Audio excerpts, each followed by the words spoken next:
What is up, everybody? Welcome back to Dudes Who Bet Daily for a Friday. We're jacked up and ready to go. Let's just kick it right off, guys. We're going to kick it off with Magic because his Red Wings play tonight in Carolina against the Hurricanes.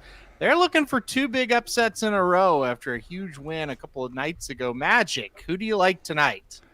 I like the Red Wings on the puck line, plus 1.5. I can get minus 140. I don't know that they're going to beat Carolina, but I think it's going to be a really competitive game. I was thinking about the over, too, because Carolina's got, I thought Detroit had goalie problems, but Alex Lyon's been pretty good. Carolina's got goalie problems. They look like Vegas in the last couple of years where their starters out. Their Frederick Anderson's on IR. They've got Antti Rata, who's I think he's at 887 or 883 save percentage right now, and then their other backup has faced one total shot in the league because he's a rookie. So not great there, but on Detroit's side, we're missing Patrick Kane, and he's our offensive juggernaut right now. So I'll take Detroit plus 1.5 at minus 140 here, and I hope that we at least keep it close. The team plays better when Alex Lyon is in net.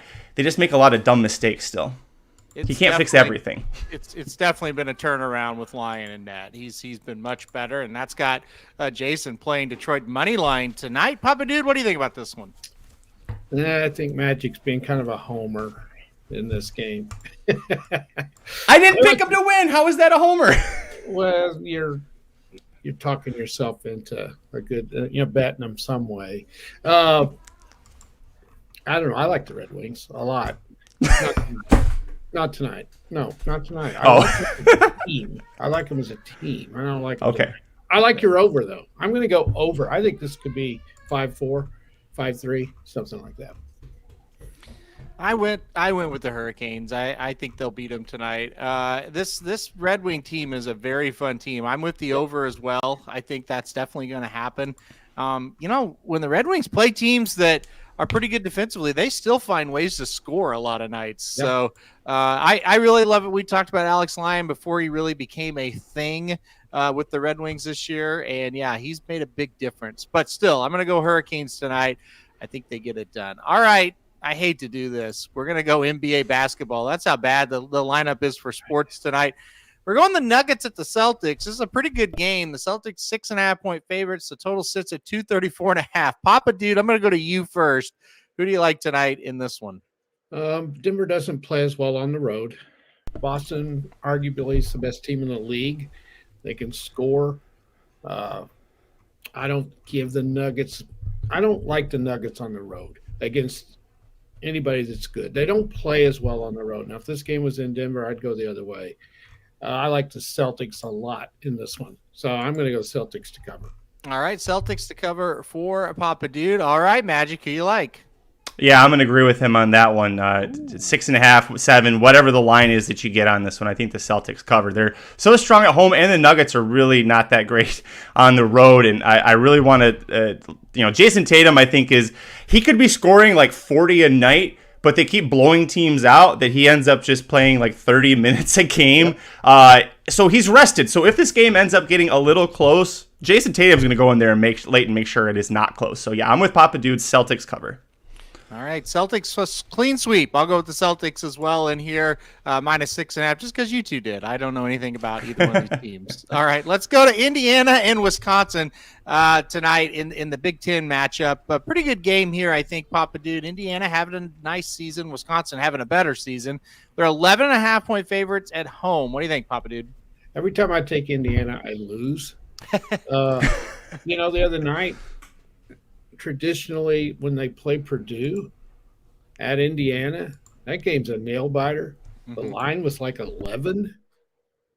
Purdue was a 10 or 11-point favorite. That's a gimme. Take Indiana, right? Nah, they got blown out. Tonight, do they bounce back? Wisconsin traditionally is a team that doesn't blow people out. So I was tempted to take Indiana again, but they bit me too many times. Wisconsin's really good. I don't think Indiana's very well coached at all. I think that guy is living in the legend of Bobby Knight. I don't think he's that great a coach. No, I'm taking Wisconsin to cover that tonight. All right, Wisconsin in the cover for Papa Dude. All right, Magic, who you liking this one? I love Wisconsin first half -6.5 here. Wisconsin at home, they in the first half are outscoring opponents 7.9 points per game. Indiana on the road is behind through the first half by an average of 4.9 points. So you got a team that is like that is a 13-point swing right there that we're finding out. So Wisconsin -6.5 first half, I think, is a real solid bet. Yep. All right. Wisconsin all around for us. I went with Wisconsin as well in this one. And I'm with a couple of the people in the chat here, Rob and Jason, saying under that total, 142.5. I think that's too many. So I'll go Wisconsin and under. I kind of agree with that take. Okay, well, I'm going to say this. If it goes under, take Indiana. Really? Yeah. Okay. Well, there you go. 142. What do you think the score's going to be? Well, I don't know. Like 69-5. Is 70-70, right? Yeah. All right. So if you say it's under that and it's 69, nice. I mean, is Indiana not going to score in the 60s? Well, okay, all right. Maybe. Indiana can score. They can't stop anybody. So that might explain why it's under. The total is as high, 142.5, because Indiana is being able to score, but they're on the road on a Friday night in Wisconsin. So yeah, that's why I took Wisconsin to blow their ass out. Right. All right, let's go to the race of the day here. Gulfstream Park Race 7. We've got an allowance going 1 mile here on the dirt at Gulfstream. It was a field of 10. We do have 2 scratches. The 1 and the 4 are out. But it's the return of Mr. Ripple, Magic. Last seen finishing 4th in the Florida Derby. What do you think is going to happen here, Magic, in the 7th at Gulfstream? I almost went with Mr. Ripple on top, but the long layoff, and he really just has the 1 win to his credit, which was a very nice win as a 2-year-old, but he didn't find that win again after that, and he had 2 allowance races before the Florida Derby, and the horses that he was losing to, Cyclone Mischief was okay, Classic Catch was I don't even want to say okay about that. So I actually went looking for a price. I think there's a lot of speed potentially in here, and I'm going to go with the number 8, Shaq Diesel. This is a non-winners of one other than. This horse is 4 for 12 because he misses. 3 of those wins don't count as far as the allowance conditions go. Last out, won a 7 furlong Florida bred stakes at Tampa. But really the reason I like this horse is if you look at his 3-year-old season and his 2-year-old season, or really, I'm sorry, before David Fox got him, starting with April, his career best time form was 96. Super inflated because that was in the grade 2 Risen Star. Should have been like a 56. So really his career best outside of that was an 88 time form. David Fox gets him first out, pops a 105 time form. Second out, pops a 109 time form, which is as good as anybody in this field can put together. He's now 3rd off the layoff, which I love. Joe Bravo keeps the mount after riding him to that stakes win at Tampa. The 1-turn mile distance, I think, is perfect for him. And David Fox, first of all, horse is back on Lasix, but also he's got that magic touch. He's got the magic saying when it comes to this horse. When Bravo gets on, he just looks at Bravo and says, "Here's your instructions." What does the fox say? Win, win, win, win, win, win, win, win. Win, win, win, win, win, win, win, win. Win, win, win, win, win, win, win, win. That's what the fox says. Papa Dude is so lost and confused. No, I was actually studying my pick. I wasn't listening to anything you said. I was trying to think, okay, what am I going to say? Son, I'm just going to tell you this one time. Yes, sir. You want to keep working here. Stay off the drugs. Yes. It was time for it. That was fun. I had to do it. All right, Papa Dude, who you like in the 7th Gulfstream? That was good. I like that. Oh, God. All right. Well, obviously something was wrong with Mr. Ripple, right? Mm-hmm. Yeah. Alcohol problem, something. I don't know what. Right. Yes, he was in rehab. Something. Yeah, he had to go to rehab for a while. Yeah. I don't like a horse that's been off that long, hardly ever. So I have to go against him. If he comes back and runs like he did the first time, he's probably going to win. But I like the 8 as well. I went with the 7 in point. I don't know why. I do. I remember now. First time for Chad Brown. Yep. That's the angle I'm going to play. I has a couple of good seconds after broke his maiden. So I'm going to go with In Point to win today. That's mine. All right. I'm going to go Mr. Ripple. I guess I'll take him. I'm going to go with the 6. I thought it was interesting that Christophe Clement now has Mr. Ripple. We'll see if that helps at all or what that does. And Luis Saez gets aboard. I think that's a pretty darn good sign that he doesn't ride for Clement a lot. So I thought this was a very good sign. You look at the workouts, they seem to be pretty consistent. I think he'll fire off this layoff that hasn't been a trouble for Clement in the past. I think if the horse is kind of what we thought he was in the beginning, I think he will win this race. I do like the 8 in second. So I definitely think the 8 makes sense as well as the 7. But I went number 6, Mr. Ripple on top. I don't know, guys. I think he's just the best horse in this race, and I think he'll just kind of show himself today. I expect him to run pretty well in the spot. So give me the 6, Mr. Ripple. All right, Magic. Give us your best bet for today. Yeah, thankfully I didn't try to pick Laurel because they canceled a guy. But Laurel's only got like X number of race dates left. Can you just let them have it before you shut them down? It's kind of ridiculous. No, I'm going to go with race 4, Golden Gate, where I know the weather's going to be a lot better. Number 7, Wodeton. And this horse, this is a big play off of his race last time out. He dropped down to the 8K claiming level. First of all, the trainer Blaine Wright bought this horse from Claiming Wise out of a win for 12.5. Tried running him in 20K claimers and it didn't work well, but dropped back down to the 8K level. Broke from the far outside post in that race as well. He was off slow. This is a horse that likes to be a little more forwardly placed.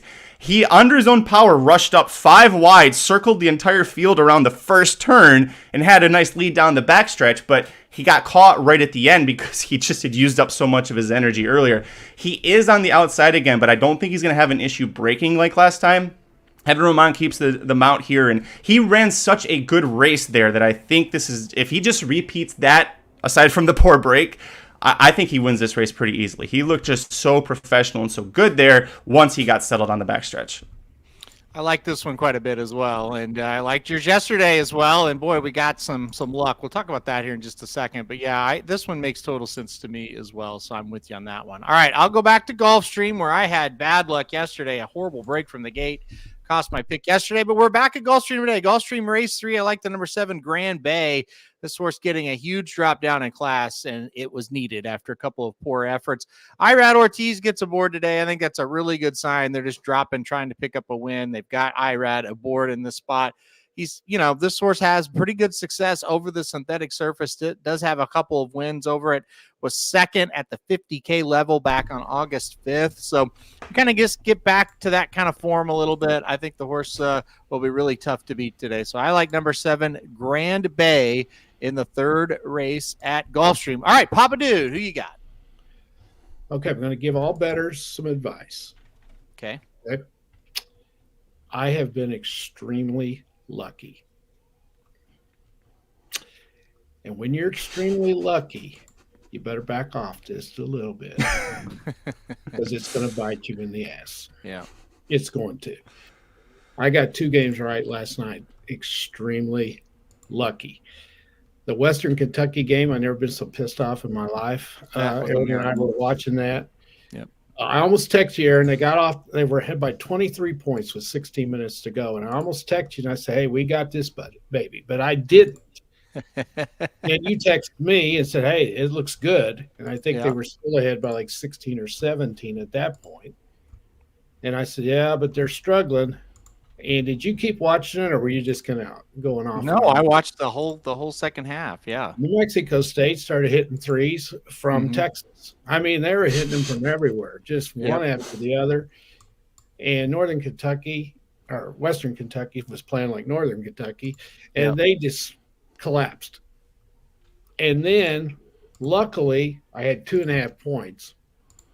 And it got down to the end. And by the way, what is it with these teams when there's like 35 seconds left, 50 seconds, whatever, and they got the ball and they're wanting to run out the clock or they're wanting to use all the clock, but they need a basket. They're not ahead by 8, they're ahead by 1 or 2. And they take the point guard and put him way out by the circle, and he just stands there and dribbles the damn ball while the other 4 stand around. Yep. Then when he gets down to like 8 seconds, he tries to go in and make some kind of a damn horse-ass play and throws the ball away or misses the shot. What is that? Where did that come from? I think Western Kentucky invented it last night because they did it the last 3 minutes of the game. I saw it. I see it all the time. I see it all the time. Everybody does it.